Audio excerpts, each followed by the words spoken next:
Hello everyone মই কুমকুম বৰাই আপোনালোক সকলোকে পুনৰবাৰ স্বাগতম জনাইছো মোৰ চেনেল কুচিছ কিচেনলৈ।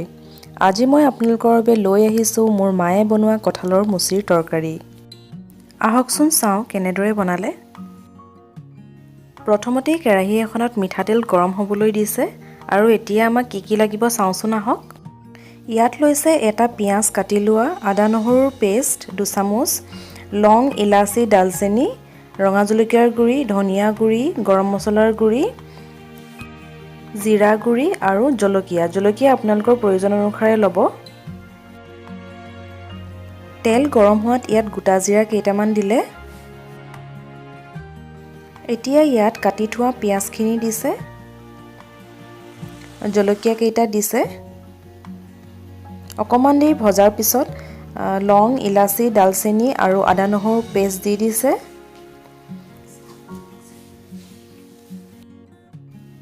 এইখিনি এতিয়া অলপ লৰাই ল'ব ভালকৈ।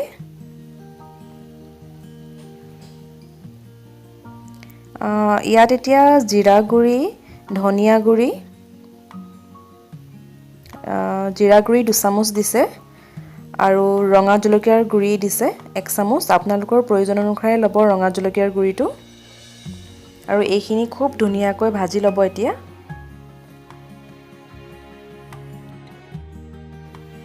কঁঠালৰ এই ভাজিখন খাবলৈ একদম মাংসৰ নিচিনা হয়। আমাৰ মায়ে খুব ধুনীয়াকৈ বনায়। আপোনালোকেও চাগে নিশ্চয় বনাব জানে, কিন্তু এনেদৰে বনাই খাবচোন, তেতিয়া খুব ভাল লাগে খায়।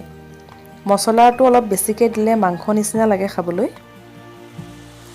ইয়াত এতিয়া 1 ঘণ্টামান তিয়াই ৰখা চানা দাল দি দিছে। 1 কাপমান লৈছিলে মায়ে চানা দাইল। এতিয়া এইখিনি খুব ভালকৈ লৰাই লৈছে। ইয়াত এতিয়া সোৱাদ অনুযায়ী নিমখ দিছে আৰু হালধি দিছে আধা চামুচমান। এইখিনি খুব ভালকৈ আকৌ এবাৰ লৰাই লৈছে আৰু ঢাকন মাৰি সিজিবলৈ দিব। 15 বা 20 মিনিট সময় সিজাব এইখিনি। এইফালে এয়া কঁঠাল আৰু আলু কাটি থৈছে। কঁঠালটো ইমানটো পিচ কৰিছে। কঁঠালখিনি বইল কৰি ল'ব নালাগে, এনেকৈয়ে সিজাব।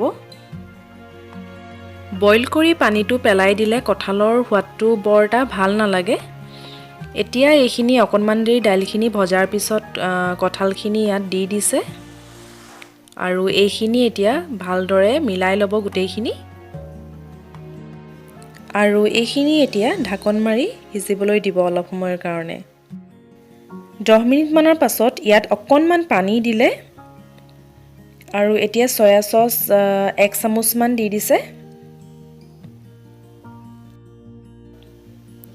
এতিয়া এইখিনি ভালকৈ আকৌ এবাৰ লৰাই লৈছে।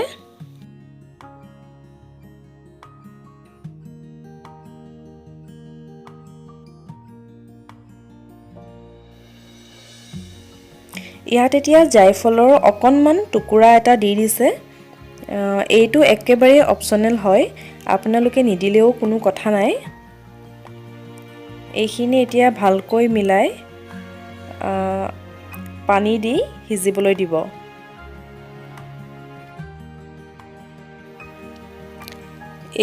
এইখিনি এতিয়া উতল আহিছে আৰু খুব ধুনীয়া গোন্ধ এটাও আহিছে।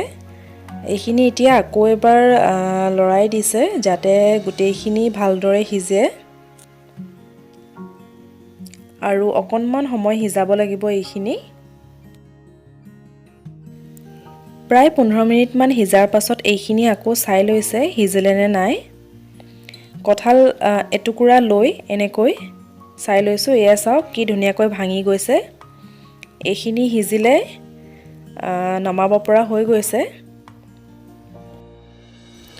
আপোনালোকেও এনেদৰে কঁঠালৰ মুচিৰ তৰকাৰীখন বনাই খাই চাবচোন। খাবলৈ কিন্তু বিৰাটেই টেষ্টি হয়, একদম মাংসৰ নিচিনাই লাগে। আৰু মোৰ ৰেচিপিটো চাই যদি ভাল পালে তেনেহ'লে লাইক, কমেণ্ট, শ্বেয়াৰ আৰু ছাবস্ক্ৰাইব কৰি দিব। আৰু কাষতে থকা বেল আইকনটো প্ৰেছ কৰি অল কৰি দিব যাতে মোৰ আহিবলগীয়া নতুন ভিডিঅ'ৰ নটিফিকেশ্যনসমূহ আপোনালোকে পাই থাকে। তেনেহ'লে আজিলৈ আহোঁ, ধন্যবাদ।